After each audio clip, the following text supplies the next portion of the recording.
Now I'm going to set the type under range 1. We're only going to be working with one range selector. I'm going to select the type and make it an on or off trigger. Like that.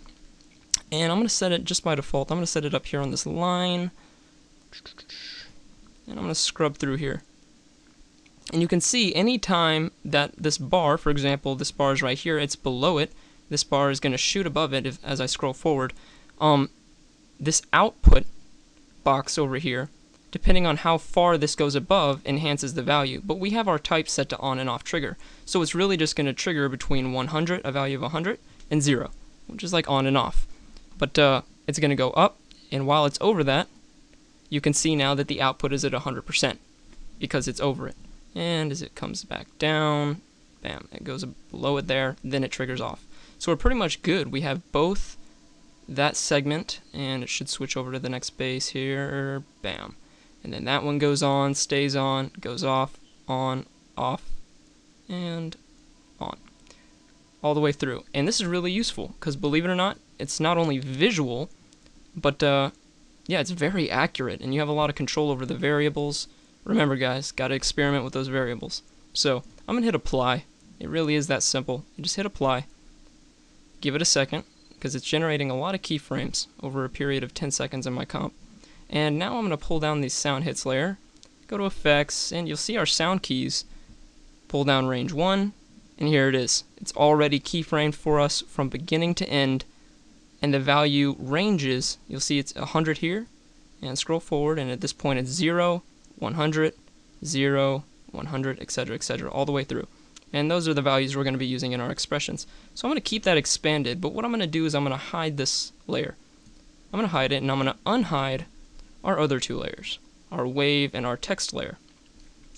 Now, I'm going to come up to about 2 seconds, and the next thing we need to do to our wave layer is actually make it look more and more like a wave, believe it or not.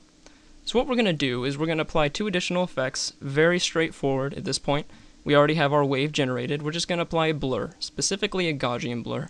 If you've ever worked in any other Adobe programs, you're probably familiar with it. We're going to set this to a value of 40, and that effect is done. Very nice thus far.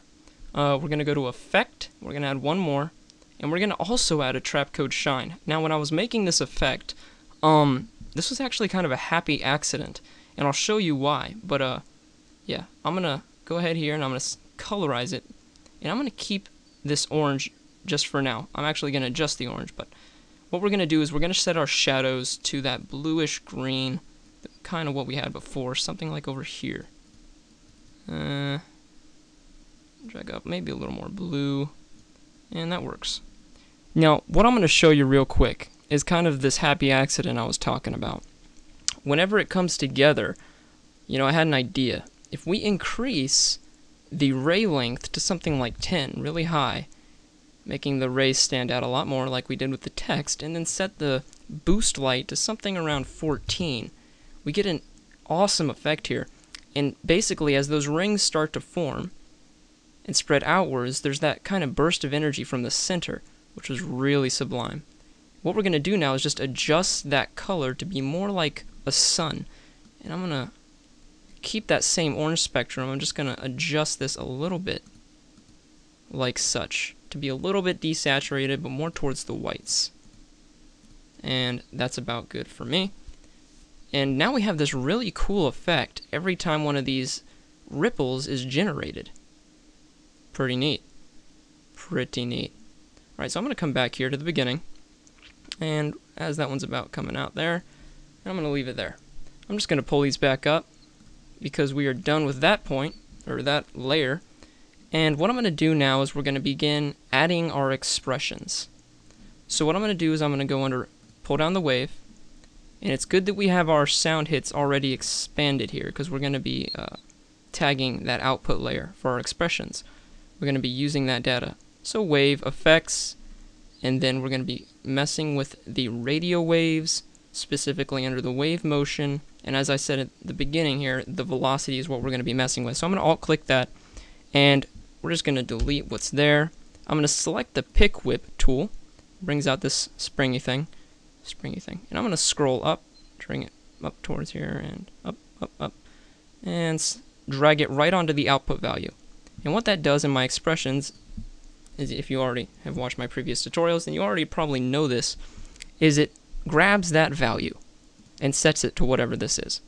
But we're going to be doing some adjustments here. I'm going to set x equal to that.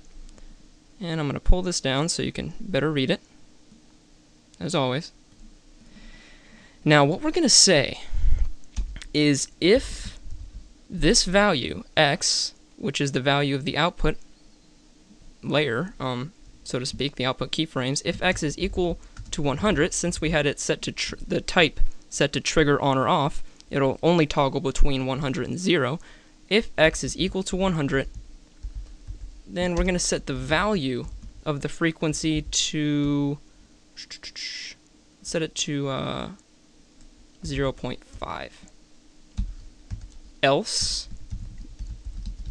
open up the brackets, basically saying if it's not equal to 100, meaning it's probably going to be 0, we're going to set the value back here to 0.0, semicolon to end that, and believe it or not, we're done. And now our frequency, or the output, or emission, if that's a word, our radio waves emitter is actually going to be emitting whenever the value equals 100, whenever that base comes in, which is a really nice effect. But I'm sorry, I got an unexpected semicolon error. Okay, now I look at this. You can't have value equals 0.0. You have to say value, some action is being done to that. Value equals 0.0. My apologies. So if x is equal to 100, that means the base came in, set the value of the frequency to 0.5. Else, otherwise, if it's not equal to 100, meaning it's probably going to be 0, we're going to set our value to emit to 0. And it is really that simple. And it starts off here, and it does go. The base comes in, so it starts off and it emits. And the next one, I believe, is up here some ways, and there it is. Yep, 4 seconds in. Nice. And that really takes care of our expressions. Now, optionally, you can do any fade-in effects that you want. I'm just going to do a simple opacity fade, pull down my something cool layer, pull down the transform, and I'm going to set a keyframe, and I'm going to set the value of that keyframe to 0. Then I'm going to scroll forward to, let's do 1.5 seconds, about there. Insert another keyframe by clicking this diamond button, and I'm going to set the, double click it here, pops this up, and I'm going to set the value to 100%. So it fades in as that comes on. Pretty neat. Pretty neat. Bam. Alright guys, as always, my name is Graham with TutorialClarity. I hope you enjoyed this tutorial. I hope you find it useful. And yeah, be sure to rate, comment, subscribe, and tell your friends. Tell your friends. I love getting feedback, and I love the word being spread. So I hope you enjoyed this, guys. Really, I do. And take care.